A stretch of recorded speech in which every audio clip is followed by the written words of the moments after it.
یا رسول اللہ انظر حالنا، یا حبیب اللہ اسمع قولنا۔ روضہ رسول کی جالیوں پر نقش قرآنی آیات محض خطاطی نہیں بلکہ ایک مکمل ضابطۂ حیات ہے۔ ان جالیوں کے اوپر سبز کتبوں پر کیا لکھا ہے؟ وہ کون سا روحانی وظیفہ ہے جو ان سنہری جالیوں سے منسوب ہے؟ آئیں آج اس ایمان افروز سفر پر ساتھ چلتے ہیں۔ مدینہ منورہ کی وہ گلیاں جہاں کی ہواؤں میں سکون ہے اور جہاں کی خاک بھی شفا ہے۔ جب ایک زائر مسجد نبی کے باب السلام سے داخل ہو کر سنہری جالیوں کے سامنے پہنچتا ہے تو اس کا دل لرزنے لگتا ہے اور زبان پر درود و سلام مچلنے لگتا ہے۔ لیکن کیا آپ نے کبھی غور کیا ہے کہ ان جالیوں پر کیا لکھا ہے؟ وہ کون سی آیات ہیں جو ہمیں بارگاہ مصطفیٰ صلی اللہ علیہ وآلہ وسلم کے آداب سکھاتی ہیں؟ جب آپ معاجہ شریف کے سامنے کھڑے ہوتے ہیں تو سب سے اوپر ایک لمبا سبز کتبہ نظر آتا ہے جس پر سنہری حروف میں سورہ حجرات کی آیت نمبر 2 لکھی ہے۔ اے ایمان والو، اپنی آوازیں نبی کی آواز پر اونچی نہ کرو، کہیں ایسا نہ ہو کہ تمہارے اعمال ضائع ہو جائیں اور تمہیں خبر بھی نہ ہو۔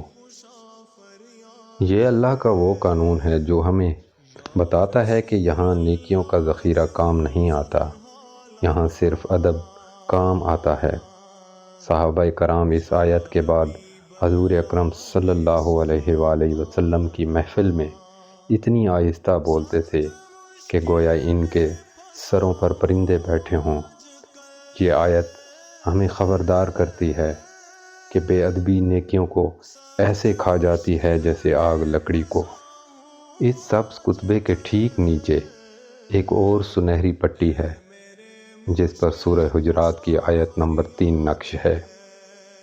بے شک جو لوگ اللہ کے رسول کے پاس اپنی آوازیں اونچی نہیں رکھتے، یہی وہ لوگ ہیں جن کے دلوں کو اللہ نے تقوی کے لیے چن لیا۔ سبحان اللہ۔ جالیوں پر لکھی یہ تحریر بتا رہی ہے کہ تقوی کا سرٹیفکیٹ کسی مدرسے یا خانقاہ سے نہیں بلکہ مصطفیٰ صلی اللہ علیہ وآلہ وسلم کے ادب سے ملتا ہے۔ جس کا دل ادب سے جھک گیا، اللہ نے اس کے دل کو تقوی کے لیے چن لیا۔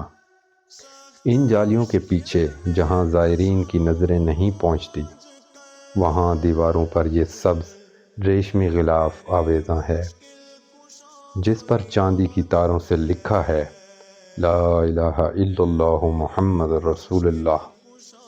یہ کلمہ طیبہ اور سبحان اللہ و بحمدہ سبحان اللہ عظیم کی یہ تسبیحات اس بات کی گواہی ہیں کہ کائنات کی ذرہ ذرہ اللہ کی توحید اور اس کے رسول صلی اللہ علیہ وآلہ وسلم کی رسالت کا گن گا رہا ہے۔